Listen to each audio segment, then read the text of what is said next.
किरण एक दुकानदार से 2500 का सामान खरीदी। 4% प्रति वर्ष साधारण ब्याज की दर से 2800 दी तो किरण ने उसे कितने समय बाद पैसे लौटाए। ये तो अमाउंट दिया हुआ है, अमाउंट का मतलब मिश्र धन दिया हुआ है। अमाउंट मेरा है 2800, इसमें से अगर हम घटा देते हैं, यहाँ पे प्रिंसिपल है मेरा 2500।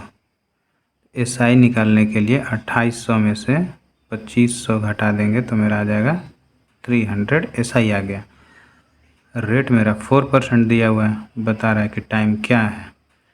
जब एसआई बराबर 300, पी कितना है मेरा 2500 गुने आर 4 है, टी का वैल्यू नहीं पता है, 100 का 100 हो जाएगा, 00 से 00 ये कट जाएगा और 5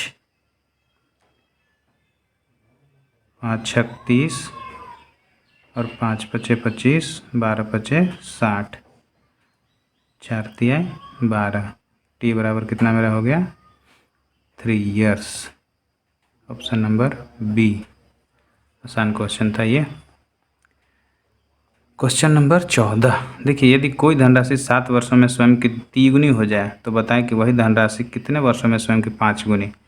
अच्छा, 7 वर्षों में स्वयं की तिगुनी, इसका मतलब ये तिगुना जो है मिश्रधन है और ये स्वयं की 5 गुनी का मतलब ये भी मिश्रधन है। यहाँ पे इसका एक फार्मूला होता है। क्या फार्मूला होता है देखिए, N1 - 1 बटा R1 बराबर N2 - 1 बटा R2,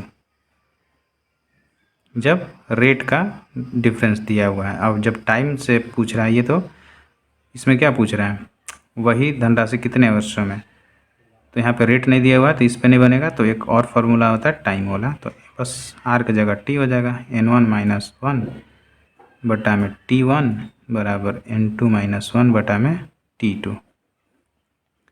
ये कॉन्सेप्ट है, इस पे इस प्रकार के क्वेश्चन आराम से बन जाते हैं। तो देखिए N1 मेरा कितना है, N1 का मतलब कितना गुना हो जा रहा है, N1 बराबर 3 गुना, और N2 कितना है मेरा स्वयं की 5 गुना, तो 5 हो जाएगा। और T1 कितना है 7 वर्ष, और T2 हमसे पूछ रहा है कितने वर्षों में, T2 हमसे पूछ रहा है। तो भाई N1 3 - 1 बटा में T1 7 बराबर N2 5 - 1 बटा में T2 का मान निकालना है हमें। तो 3 में से 1 चला गया 4, 4 बटा 7 बराबर 3 में से 1 चला गया 2, 2 बटा 7, तो 5 में से 1 चला गया 4 बटा T2। ये 2 से 2, ये 2 से 2, 2 बार में 4 कट जाएगा, तो 7 दूना का 14। T2 बराबर कितना हो जाएगा 14 ईयर्स। Option number B. ये देखिए सेम क्वेश्चन है। एक धनराशि 14 वर्षों में साधारण ब्याज पर 5 गुना हो जाता है, वही धनराशि कितने वर्षों में 9 गुना हो जाएगा। 14 वर्षों में 5 गुनी, तो 5 - 1, N1 का मान 5 गुना है, 14 वर्ष में हो जा रहा है। वही धनराशि कितने वर्षों में 9 गुनी, 9 - 1 बटा में T2 का वैल्यू हमको नहीं पता है। 5 में से 1 चला जाएगा 4 बटा में 14 बराबर 9 में से 1 चला जाएगा 8 बटा में T2, कटेगा तो काट दीजिए, 4 दूना के 8, और क्रॉस मल्टीप्लिकेशन होगा तो T2 बराबर निकल जाएगा 14 दूना के 28 ईयर्स। तो 28 साल में वो अपने धनराशि का 9 गुना हो जाएगा। नेक्स्ट है, साधारण ब्याज की दर से कोई धनराशि 4 वर्षों में 1240 और 6 वर्षों में 1444 हो जाती है। तो धनराशि पूछा है, देखिए इस पर नहीं बनेगा। क्यों? क्योंकि यहाँ पे एक जो वेरिएबल है वो नहीं दिया हुआ होता है और इसमें सब दिया हुआ है। जैसे क्या है, ये 4 वर्ष है और 6 वर्ष दोनों तो दिया हुआ है। तो हमें बताइए, साधारण ब्याज तो हर एक साल सेम होता है, हर एक अगले साल सेम होता है, तो उसी के ट्रिक पे हम लोग निकालेंगे। जब 4 वर्ष में कितना हो जा रहा है, ये कोई भी धनराशि है 1240 हो जा रहा है, मिश्रधन ये है इतना हो जा रहा है। और 6 वर्ष में कितना हो जा रहा है, कोई धनराशि 4 वर्षों में, अच्छा ये ब्याज हो रहा है, ब्याज इतना हो जा रहा है, और 6 वर्षों में 1444 हो जा रहा है। तो बताइए कि ये जो 2 साल में जो गैप हुआ है, 2 साल में, तो जो 2 साल का एसआई इसी में से घटा देंगे तो नहीं निकल जाएगा। 1444 में से 1240 घटा देंगे, 4 0 2 204 है, मतलब 2 वर्ष का मेरा 204 है। तो 1 वर्ष का एस आई कितना होगा, तो आधा कर देंगे क्योंकि हर वर्ष सेम कैलकुलेट होता है एस आई। 204 में से 2 से डिवाइड कर देंगे तो 10, अब तो 102 हो जाएगा।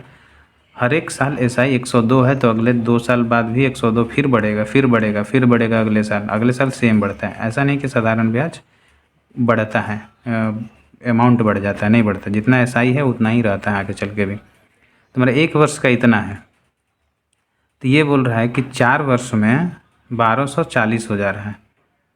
तो 4 वर्ष में 1240 ब्याज हो जा रहा है, ठीक है, केवल ब्याज है 4 वर्ष का, कितना, 1240। और ब्याज के सहित ये हो जा रहा है, अच्छा ये ब्याज हो जा रहा है इतना। तो मेरा जो 4 वर्ष का ये ब्याज है इतना हो जा रहा है।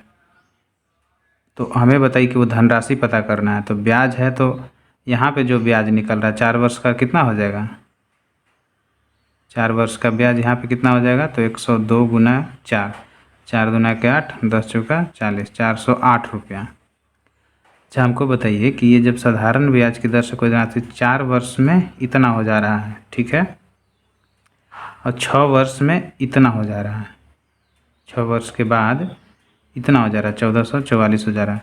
तो 1240 में अगर आप 408 जोड़ देंगे, 408 घटा देंगे, आप जोड़ना नहीं है क्योंकि 4 वर्ष का ब्याज मेरा तो इतना दिया हुआ है कि 4 वर्ष में इतना हो जा रहा है। कोई धनराशि,